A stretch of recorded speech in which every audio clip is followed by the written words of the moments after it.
Hey guys, what's going on? It's Aiden Jacobs, and I'm here today with what I think is one of the most underrated features in the Line 6 Helix that nobody really talks about. Before we get too much into it, I just want to give you a situation that kind of describes what this feature can do, because I think it's really cool. But anyways, pretend like the Helix doesn't exist, there's no digital modeling, whatever. You're plugged into an actual tube amp or combo or a solid state amp, whatever, and you're plugged into a big pedal board with a bunch of real pedals on it. So technically, you plug into your pedal board with your guitar, goes through this whole like signal path and then back into your amp. So there's a lot of stuff in that chain that would technically impede on your actual signal. Correct? Yes. So there's a feature in the Helix that can actually replicate what's happening. So if we look down here, here is our signal path. So all these effects are technically going into the front of your amp. All these effects on the bottom are going through the effects loop, and then obviously here's your two amp blocks. So I have a dirty and clean. But anyways, this feature is an impedance feature, and you can select the impedance of your signal path and how much these pedals are actually affecting your signal flow, which is really cool. And I never actually knew this existed in like the 6 years that I've owned a Helix until a couple months ago. But anyways, down here, it says guitar in Z, and it's usually always set to auto, meaning that the Helix will take into account all the pedals blocks that you have in the signal path and put an impedance on your signal that basically will hinder your signal in relation to the amount of effects that you have in the chain. Now, I've never really noticed a difference between having it on auto, having no effects, and having a bunch of effects. I've never really noticed it. So one day I found this feature and I decided to play with it. I'm like, what is this? So you can go along and switch how much impedance is impeding on your signal. So 1,000,000 ohms is kind of like the most open it'll be, the less effects that you have, the less impedance that's, affecting your signal path. Then you can go down to 230, 136, 90, 70, 32, 22, all the way down to 10, which is crazy. But anyways, I found that when it was set to auto or 1,000,000, whatever it was, there was still that like digital presence that was kind of bugging me, and it wasn't sounding round, and it just wasn't giving me that like truly authentic tone. And especially in in-ears, it was like, why does it sound so brittle? Why does it sound so digital? Why does it not sound like a tube amp? And I get it's a digital modeling interface or board, so it's not a tube amp, but this gets it way closer, in my opinion. But anyways, so just a little rig rundown before we start.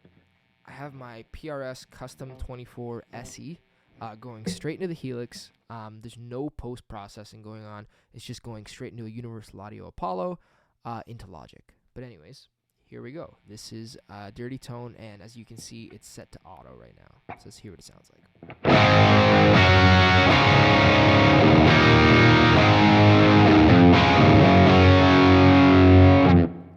Sounds great. Let's switch it to 1,000,000, which is the smallest amount of impedance you can have.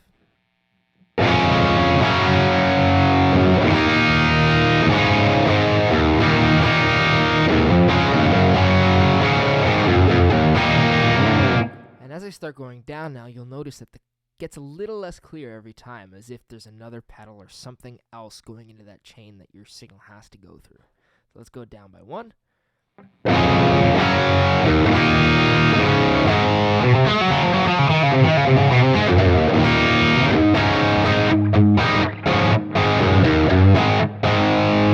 It's not a huge difference, but I do find it tames a tiny bit of that high end. And let's go down another one.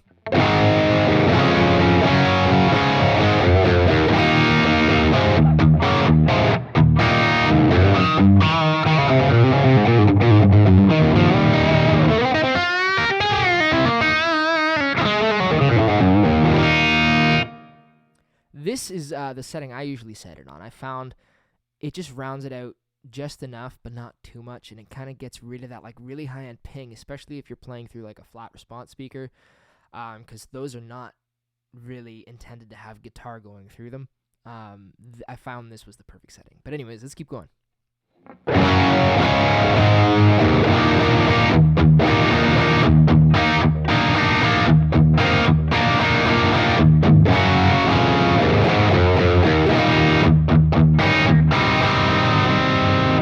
Down another.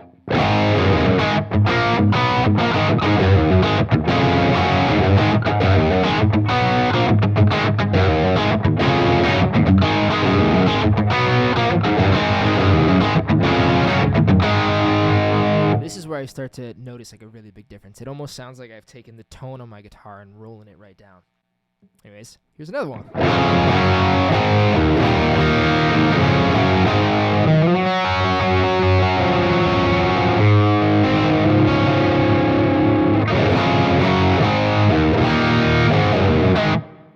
Another one.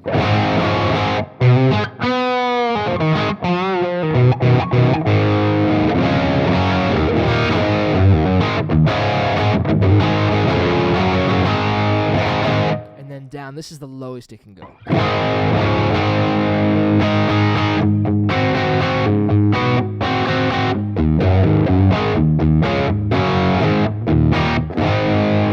And then just for a quick comparison, let's set it to auto so you can hear how much of a range you actually have. So this is auto. And then this is 10.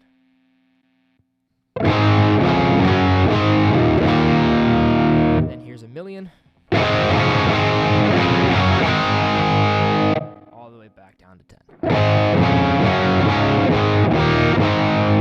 So this has nothing to do with the parameters on your amp, on effects pedals, anything. This is a huge feature that I found that you don't really need to do anything, but it gives you a ton of options as to like tonal capabilities and just smoothing out and rounding out your tone. And it's been huge for me. It's been huge. It's been such a cool feature, and I found nobody really talks about it. I found like one video on it on YouTube. So I just wanted to share my information with you guys. But anyways, I'm going to switch to like a kind of country preset that I've made. And as you can see, I have it set at 136 ohms, but I'll set it to 1,000,000 right now, just so you can hear the range on kind of a cleaner tone. But anyways, switch to single coil mode. Here we go. Ooh. Oops.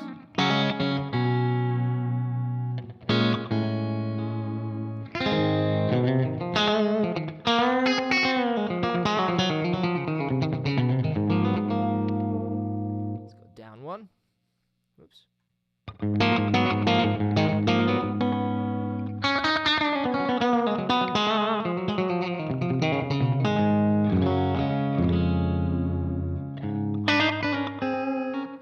Down another.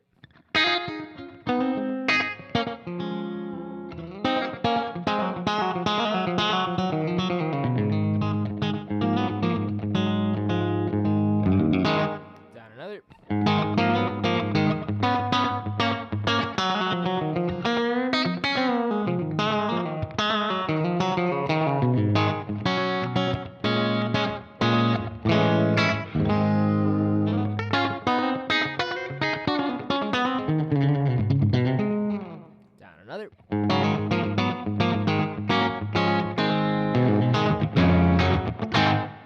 Down another. Down another.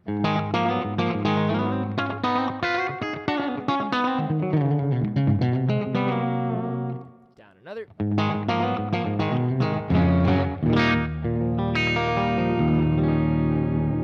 Down to the last one.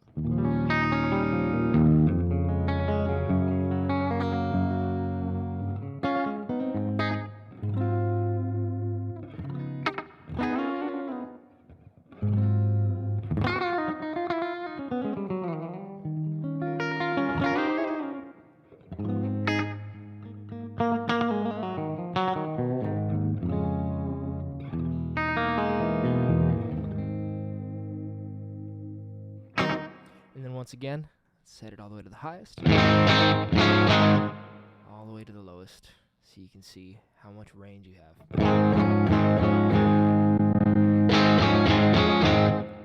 Nuts.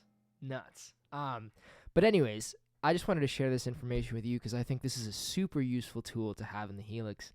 And once I found this out, it kind of like opened it up completely, because now there's this whole other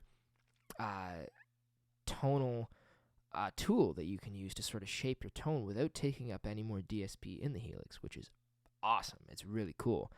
And it kind of emulates what happens when you plug like real pedals in, and I found it's really helped dial in my tone and make it sound way more authentic than it should be, considering there's no tubes. It's all digital modeling. But anyways, yeah, I just wanted to share that information with you guys. Hope you guys have a good one. Make sure to like and subscribe. It really helps out the channel. Leave a comment if you'd like. But anyways, I'll see you guys next time. Hope you guys enjoyed the video. Have a good one.